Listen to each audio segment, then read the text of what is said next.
23 লক্ষ OMR sheet যাতে প্রকাশ করা হয় সেই আবেদন জানাতে সিজিও কমপ্লেক্সে হাজির হন শিক্ষকরা। 2016 এসএসসি পরীক্ষায় বিশেষ করে গ্রুপ সি একাদশ দ্বাদশ বিভাগের ওএমআর শিট প্রকাশের আর্জি জানান তারা।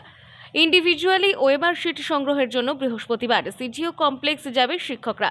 এই খবর আগে থেকেই ছিল। সেই মতো বেলা 11:30 নাগাদ সিজিও কমপ্লেক্সে পৌঁছায় শিক্ষকরা। তবে অভিযোগ, পুলিশ তাদের আটকে দেয় ভেতরে ঢুকতে। পাশাপাশি তাদের আরও অভিযোগ, রাজনীতি নেই, তবে দুর্নীতি আছে, আর সেই কারণেই আজ 26,000 চাকরি বাতিলের ঘটনা।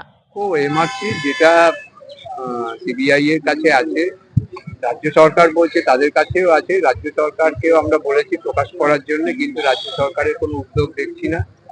আমরা সেই জন্য সিবিআই দপ্তরে আজকে অনুরোধ করতে এসেছি যে তারা যাতে সেই 23 লক্ষ পরীক্ষার্থীর ওএমআরসি প্রকাশ করে দেন, এবং বহু যারা চাকরি হারা তারা ইমেল করে সিবিআই এর কাছে এই অনুরোধও জানিয়েছেন। সেই জন্য আমরা আজকে এই সিবিআই দপ্তরে এই অনুরোধ জানাতে। তো যাই হোক, আমরা তো এখানে নিরস্ত্র শিক্ষক, এখানে মারামারি করতে আসি। আমরা সেখানে যাব, ঠাকুরজি রাজারহাট সেখানে যাব, এবং আমাদের যে আজকে কর্মসূচি, যে ওএমআর এর মিরর কপি আমাদের দিতে হবে, সেই দাবিতে আমরা অনর।